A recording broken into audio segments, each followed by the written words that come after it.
샬롬. 오늘은 2021년 6월 20일. 오늘은 사라진 이름이라는 제목을 가지고 우리 주 예수 그리스도의 은혜를 함께 나누도록 하겠습니다. 오늘 말씀은 민수기 16장에 있는 말씀입니다.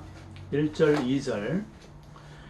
레위의 증손 고핫의 손자 이스할의 아들 고라와 루벤 자손 엘리압의 아들 다단과 아비람과 벨렛의 아들 온이 당을 짓고 이스라엘 자손 총회에서 택함을 받은 자 곧 회중 가운데에서 이름 있는 지휘관 250명과 함께 일어나서 모세를 거스리니라. 민수기 16장은 소위 고라의 반란이라는 제목을 가지고 있습니다. 이 이야기를 보면은 방금 읽은 구절에서 나타나듯이 사실 이 반란을 주도한 3명의 이름이 나옵니다. 먼저 주동자 고라입니다. 대표입니다. 그 다음에는 다단과 아비람이라는 인물이 나옵니다. 엘리압의 아들 다단과 아비람. 이렇게 고라, 다단, 아비람, 이 세 사람은 소위 고라 반란의 주요 인물로 알려져 있습니다. 고라 외에도 다단과 아비람은 고라 반란의 실질적인 주역으로서 성경에 이곳 외에도 자주 인용이 됩니다. 한참 후에 적혀진 신명기도 보면은 11장 6절에 루벤 자손 엘리압의 아들 다단과 아비람에게 하신 일, 곧 땅이 입을 벌려서 그들과 그들의 가족과 장막과 그들을 따르는 온 이스라엘의 한가운데서 모든 것을 삼키게 하신 일이라는 그러한 회상이 있습니다. 이처럼 고라와는 별도로 다단과 아비람이 자주 인용되는 것으로 보아 시편에도 보면은 시편 106편 17절에도 다단과 아비람이 별도로 언급이 됩니다. 그런 것을 보면은 이들 역시 고라 못지않게 반란에 적극 가담한 것으로 보입니다.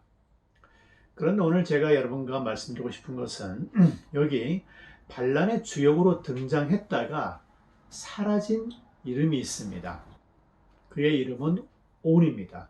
오늘 구절을 보면은 이 온이라는 사람 역시 이 사람은 벨렛의 아들로 등장하는데 온 역시 고라와 다단, 아비람과 함께 반란의 주역이었습니다. 즉 원래 반란의 주역은 3명이 아니라 온까지 포함하여 총 4명임을 민수기 16장 1절 2절은 보여주고 있습니다. 그런데 여기 이상한 점이 하나 있습니다. 온이라는 이름은 이곳 말고는 더 이상 등장하지 않는다라는 것입니다. 온의 이름은 사라졌습니다. 민수기 16장도 보면은 이미 온의 이름은 처음 외에는 나타나지 않습니다. 모세가 이 반란 지도자들과 대화를 시도하려고 이들을 소집했을 때도 모세는 온을 부르지 않습니다. 12절을 보면은 모세가 엘리압의 아들 다단과 아비람을 부르러 사람을 보냈습니다. 하지만 온은 부르지 않았습니다. 그리고 임박한 심판에 앞서서 이제 이 반란자들은 땅이 갈라져서 삼켜져 죽게 되었죠. 모세가 이제 이 반란을 일으킨 사람들과 일반 백성들을 분리시킬 때도 모세는 단지 24절을 보면은 고라, 다단, 아비람과 그와 함께한 장막만 분리시킵니다. 즉 온은 언급하지 않는 것입니다.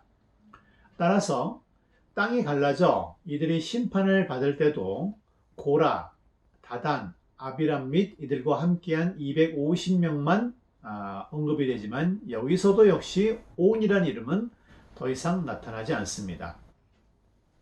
이처럼 주요 인물로 등장했다가 갑자기 사라진 온이라는 이 사람에 대해서 우리는 어떤 결론을 내릴 수 있을까요? 추측해 보면은 아마도 온은 처음에는 고라의 반란에 적극 가담해줄 수도 있습니다. 그것도 주동자 중에 한 사람, 4인 가운데 한 명으로 가담했습니다. 하지만 얼마 지나지 않아 O는 자신의 행동이 잘못된 것을 깨닫고 거기서 손을 떼쓸 수 있습니다. 즉, O는 하나님의 심판이 임하기 전에 회개한 것으로 보아야 합니다. 실제로 히브리어의 회개, 슈브라는 말은 돌아서는 것입니다. to return입니다. 돌아가는 거죠. 즉, 반역의 음모로부터 돌아서서 다시 하나님과 모세의 편에 서기로 한 것입니다. 따라서 O는 심판을 피하여 계속 살아남아서 하나님의 회중에 머물 수 있었던 것이죠.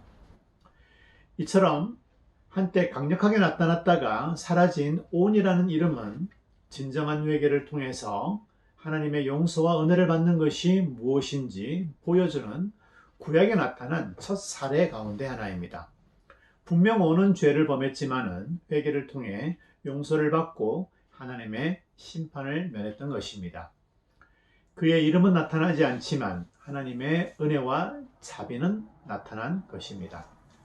고린도전서 10장 1절을 보면은 그들에게 일어난 이러한 일은 이 고라발란을 두고 한 이야기입니다. 고린도전서에 나와 있는 말은 그들에게 일어난 이러한 일은 본보기가 되고 또한 말세를 만난 우리를 깨우치기 위하여 기록되었다라고 얘기하고 있습니다. 고라뿐 아니라 우리는 온에 대해서도 이러한 일이 우리에게 본보기가 되고 우리를 깨우치기 위해서 기록되었음을 알아야 합니다.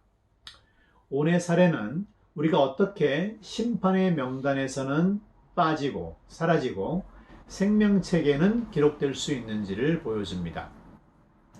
여기서 우리는 잠시 이 온이란 이름이 지니고 있는 의미에 대해서 생각해 볼 필요가 있습니다. 온이란 이름은 힘이나 능력이나 재물, wealth를 의미합니다. 이 온은 르브벤의 자손이었는데 이 이름을 보면은 그가 얼마나 뛰어나고 유능했던 지도자였는지를 보여줍니다. 그의 이름은 이미 그의 조상 르우벤에 대한 야곱의 유언에서도 나타납니다. 창세기 49장 3절을 보면은 첫 아들 르우벤에 대한 야곱의 유언이 나타나는데요. 르우벤아, 너는 장자요, 내 능력이요, 내 기력의 시작이라. 위풍이 월등하고 권능이 탁월하다라고 야곱도 인정합니다.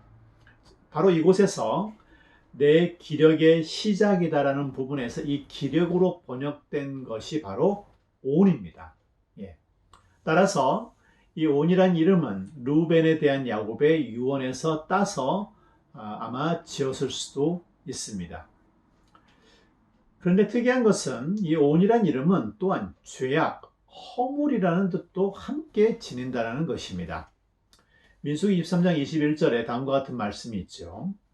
하나님은 야곱의 허물을 보지 아니하시며 이스라엘의 반역을 보지 아니하시는도다. 여호와 그들의 하나님이 그들과 함께 계시니 왕을 부르는 소리가 그 중에 있도다. 여기에 야곱의 허물을 보지 않는다 했을 때 이 허물이 바로 또 온을 번역한 것입니다. 이 온이라는 단어는 또는 아벤이라고도 발음하기도 하는데요. 어쨌든 히브리 성서에서 죄악에 대한 iniquity, sin, 이런 죄악에 대한 가장 일반적인 단어 가운데 하나입니다.